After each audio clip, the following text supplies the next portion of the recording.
Hey folks, welcome back to the channel. This weekend we're finally getting the roof done on the cabin. All the woods are opened up, the weather's really nice, and it's time to get to work.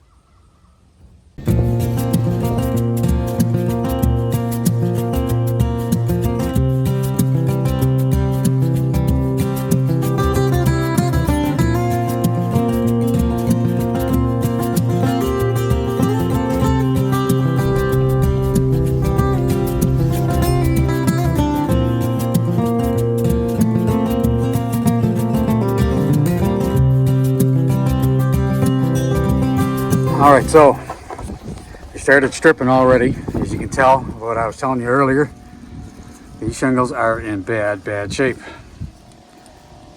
But the tar paper underneath is really good. So this has to be done first. There'll be a lot of stripping and prepping of this roof before the new material goes down. So, and we're using all kinds of plastic and tarps to collect the debris. So.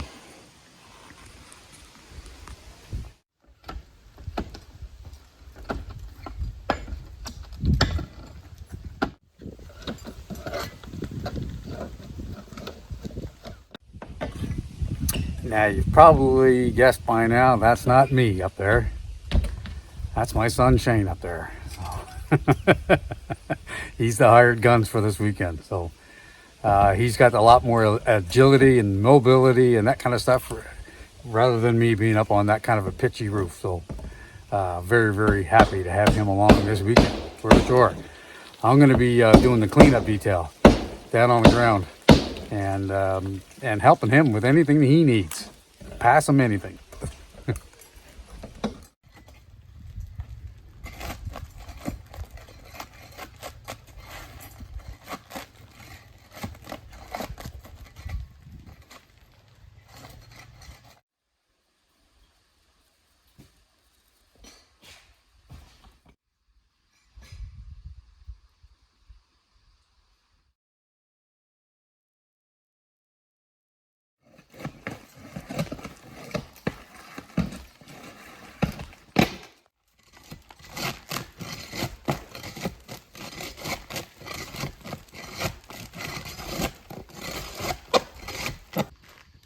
All right, so what he's using is called a ripping rake.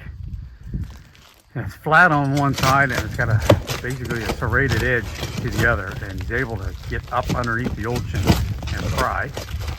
And at the same time, he's able to capture all the old nails.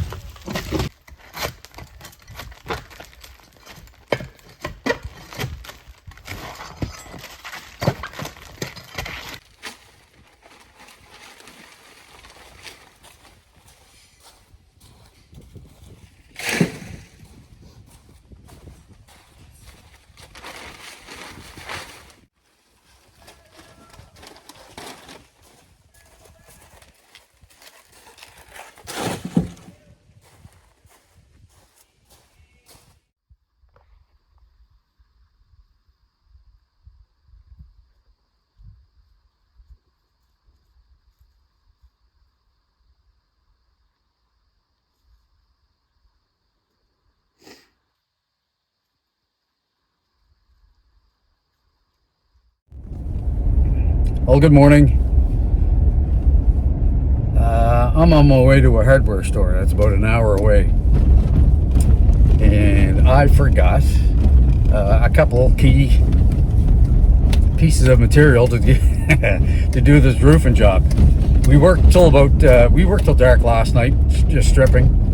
And now Shane's still back on the roof doing some prepping and that kind of stuff. But yeah, I forgot a little bit of stuff, so I'm off at a hardware store. Luckily, there is one within an hour's drive here, which I'm happy about. But this is this is a good lesson learned to perhaps make a list of things you need before you enter into these kinds of projects when you're this far off grid. Just to give you an idea, I'm about 6 kilometers, Canadian kilometers, in the woods on this old logging road, and no cell service until you come out to the head of the road here. So it's not like I can just call in and have something delivered. As easy as that would be. So I am on my way. So I'll go pick up my materials and check back with you in a little bit.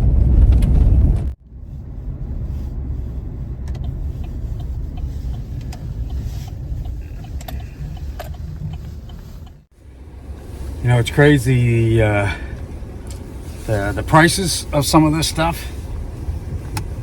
You know, your building materials, there's just not a whole lot you can do about it. But I'm in a very small town, and having a very well stocked of supply of these kinds of materials, and the service you get here, these smaller places, so much better than those bigger outfits. So good here. All right, so I'm back from hardware store. Get everything that we needed, and the boys have been. Well, actually, I got some additional help here too. Frankie, I think Frank's been on a couple other videos before, but we call him the Deer Whisperer, but he's also a professional carpenter. So, and along with my son, who is also a professional carpenter, so I'm definitely outgunned. And I know when I'm outgunned, and know when I should be getting out of the way. Anyway, they made great progress up on really cleaning that up. So they're just about done prepping, and they'll start laying down.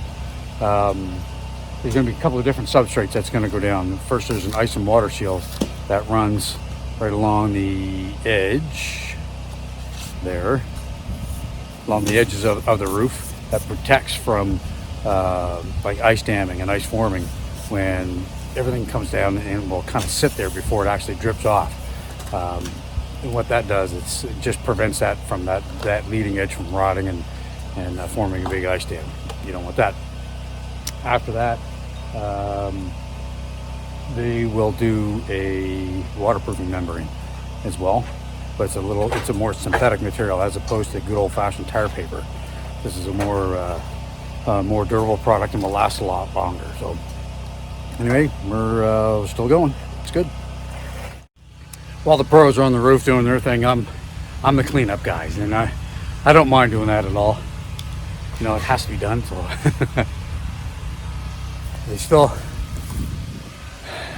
they'll get the one side all fully done, and then we'll work around to this side. We'll set up all that staging that you see, and we'll get at this. If you can hear the generator running up here in the background. It's something to consider. You know, it's just not as easy to just taking a big air compressor and just plugging it in. You've got to have portable power, and I've got a small generator. Actually, I got a small little one here that we use in case of that solar. You know, that we've had a bunch of cloudy days and the batteries aren't fully charged. But that's a 2,000 watt inverter, and most of those big compressors are just not enough. That 2,000 watts is not enough. So I've got a standby generator at home that peaks out at 3,500. That's not enough to fire up the compressor. So good friend in the neighborhood, John, lent me his 11,000 watt big home standby unit. It's a monster, but it's certainly going to help me out here today. So I wouldn't be able to do it without having that big one. So to you, man, thank you, appreciate it.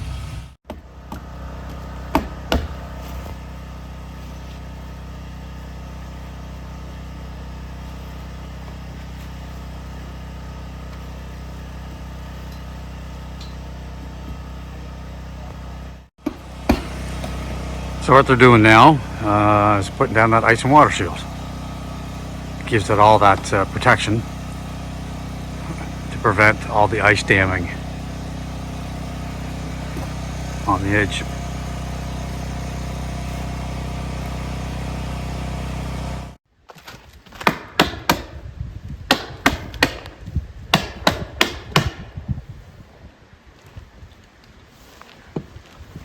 So this is the last layer before shingles go down.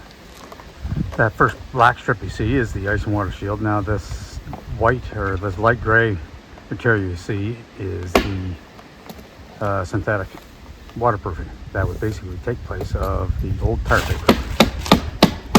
What he's going to start using now the very first layer that goes down. It's called a leading edge, or commonly referred to as a starting strip. And it is just it's the same material that the shingles are made out of, but there's really no designer in it. This just gives it a good starting nailing base right along the edges. So. All right, we're at the stage now where they're starting to lay shingles, and this is when it looks like you're actually getting somewhere. The whole prepping, stripping and prepping and getting the roof ready for the new stuff is what usually takes all the time. The actual part of just laying down the shingles is the quick part, and it's probably the most satisfying when you start to see it come together like this.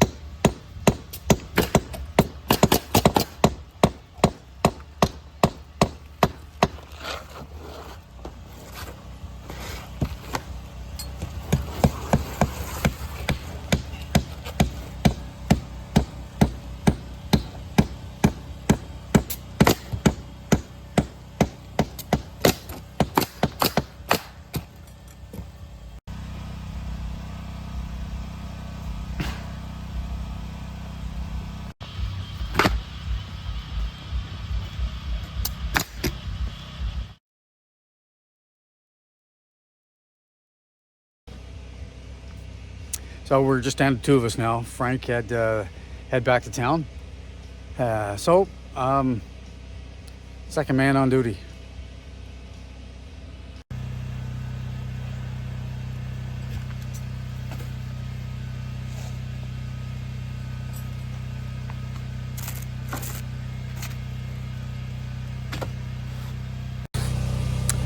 All right, we're just laying down that leading edge on this side of the roof now. Once that gets going, we'll just finish up that waterproofing membrane up there, and then we'll get on with the shingle part of things.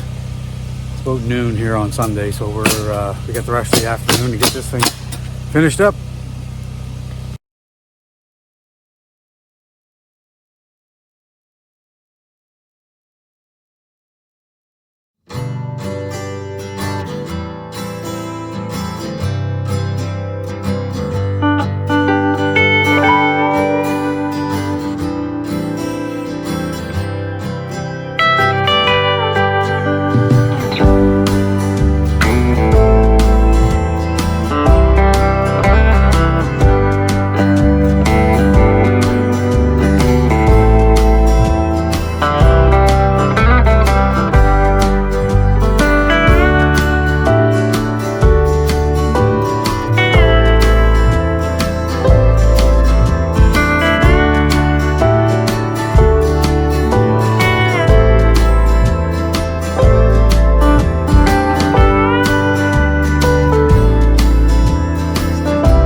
So here's the old style roof vent, and there's 4 of those that were installed in with the shingles. So this is, you know, this is the new roll roofing, and you can see it's kind of a hollow chamber all through it, and that folds down over top of that roof peak that he just cut, and it allows air to escape all in through those little that little membrane and the design of this thing. So it works out pretty good. And then there's a like a diagonal cap of the same roofing material. It's the same like asphalt shingle material that goes over the top of that, over the top of this. So you, basically you don't ever see it. So kind of a cool little deal. So. All right, so there gives you a little bit better idea of what that ridge venting material looks like. Goes in a roll, and then the shingle material goes over like this, and this basically folds kind of in the middle and forms the very top peak of the roof. We're getting down to the end of it now when you know we're hollowing this stuff out. This gives you a little better idea of what we were talking about from down below. So they cut out a big part of the peak, and again that lets all the moist air out so you don't end up with a bunch of mold and mildew inside your attic space.